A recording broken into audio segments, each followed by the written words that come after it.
semua, kembali lagi berjumpa bersama Miss Heriana di pelajaran PKN. Gimana kabarnya anak-anak Miss semua? Harus tetap semangat ya. Nah, anak-anak Miss, hari ini yang akan kita pelajari adalah hak dan kewajiban terhadap lingkungan. Nah, seperti yang kita tahu di kegiatan pembelajaran sebelumnya, lingkungan memiliki peranan yang amat sangat penting bagi kehidupan kita.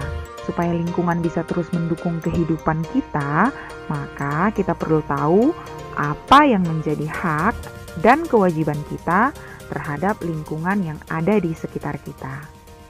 Sebelumnya, Miss tanya dulu, masih ingat apa yang dimaksud dengan hak dan kewajiban? Nah, bagi yang lupa, Miss ingatkan kembali ya, apa itu hak dan kewajiban.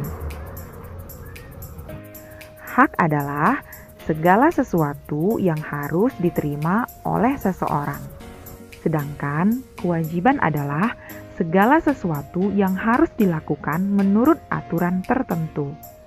Jadi, dalam hidup kita sehari-hari, kita harus menjalankan hak dan kewajiban secara seimbang.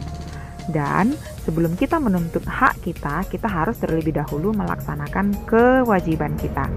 Bukan sebaliknya ya.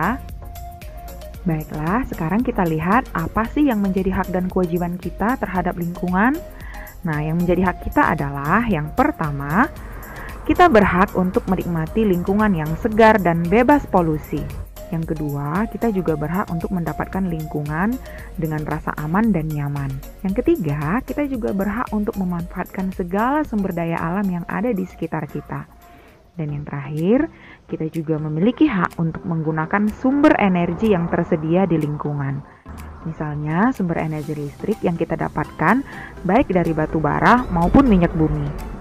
Nah, untuk menikmati semua hak ini tadi, kita perlu melaksanakan beberapa kewajiban yang harus kita penuhi terlebih dahulu.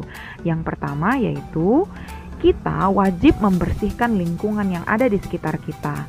Jadi, kalau kita ingin mendapatkan hak untuk menikmati lingkungan yang segar, bersih, bebas polusi, tidak ada sampah, maka kita wajib bersihkan lingkungan kita dulu. Nah, begitu juga kalau kita mau mendapatkan lingkungan yang aman dan nyaman dari segala bencana, misalnya seperti banjir dan tanah longsor, maka kita wajib juga untuk mencegah terjadinya penggundulan hutan.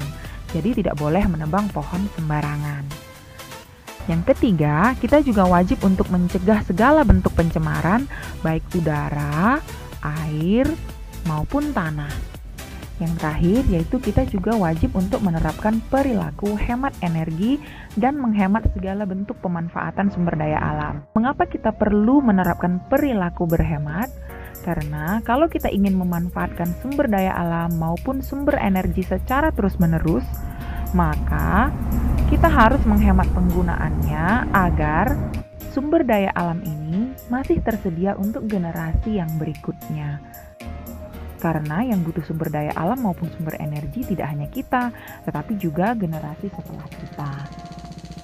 Nah, anak-anak Miss, inilah hak dan kewajiban yang perlu kita pahami dan perlu kita terapkan juga dalam kehidupan sehari-hari agar kita bisa terus menikmati lingkungan yang aman dan nyaman.